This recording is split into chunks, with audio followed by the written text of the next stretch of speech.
Which of these two weighs more, a ton of bowling balls or a ton of feathers?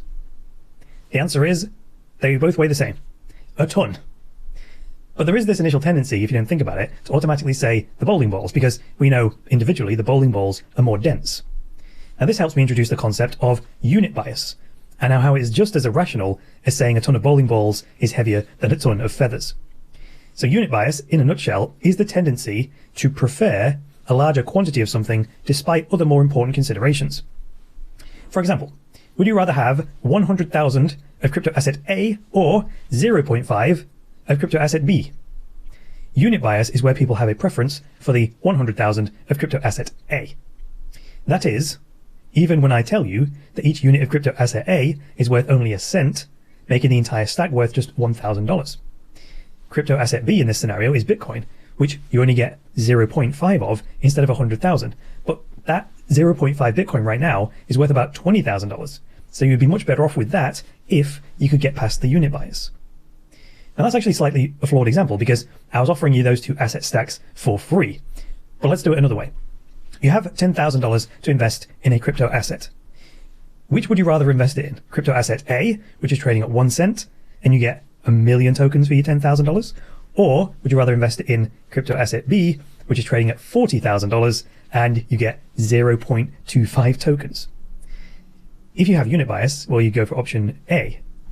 The reason this is irrational is because quantity has nothing to do with the performance of an investment, except for the fact that unit bias itself can be of benefit, but we'll get to that. What I care about when investing is the potential for price appreciation.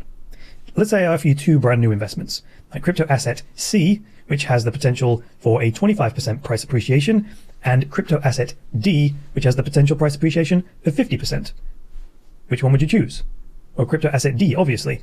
Even if that asset turns out to be Bitcoin, and even if you only end up getting 0.25 BTC for your money, like a quarter of a token. You don't care about the quantity. What you really care about is by what percentage your capital appreciated after you invested it. But that's the rational investor's approach. The fact of the matter is that unit bias exists. And even if we don't have it ourselves, well, we need to be aware of it because we can actually take advantage of it, knowing that other people do have unit bias. If we know that unit bias is a thing, we can take it into consideration when selecting crypto assets to invest in. If an asset has a large circulating supply and a low individual token price, we can tick the box to say that that asset has unit bias on its side. Let's take a look at a real-world example where unit bias was actually to the detriment of a crypto asset. I'm talking about the Quick token that is associated with the QuickSwap decentralized exchange. Now, Quick started trading on Binance on the 30th of August, 2021. It closed its first day of trading at $768 per token. Now, the token price was in the hundreds of dollars because the maximum supply of Quick is only 1 million tokens. I mean, Bitcoin's 21 million, so it's vastly less than that. Now, I didn't buy any on the first day, but I did buy a bunch when it was trading at $798, and the current market price of Quick is about $225, so I'm about 71% down there. The current theory as to why this token has taken such a beating and fallen so hard is because of unit bias. So people see that even the $225 coin price and say, no thanks, I'd rather buy something like Shiba Inu, which has a maximum supply of 589 trillion coins and an individual unit price of 0.00002378 cents. So a fraction of a cent. So if you spent $1 on Shiba Inu, you'd get 42,150 coins for just spending $1. So the QuickSwap community put it to a vote. They asked token holders to vote. Should QuickSwap do a token split to make Quick more appealing? Now the vote was to ask, in principle, if the maximum token supply of Quick should be increased in order to bring the market price down. And whatever the split was, existing token holders would be issued with the same percentage of the circulating supply. So that if you held 1% of all the Quick before the split, you'd hold 1% of all the Quick after the split. It's just like a stock split. Now this vote has already passed with 93% of token holders voting yes, we should do a token split. Now there's a second vote up. It's ongoing. It's about to close actually.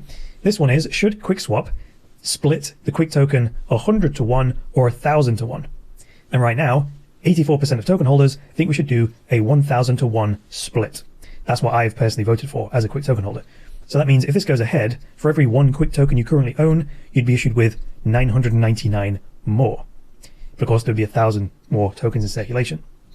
So your capital should be worth the same. It'll just bring the Quick token price closer to other popular DeFi coins that people frequently invest in.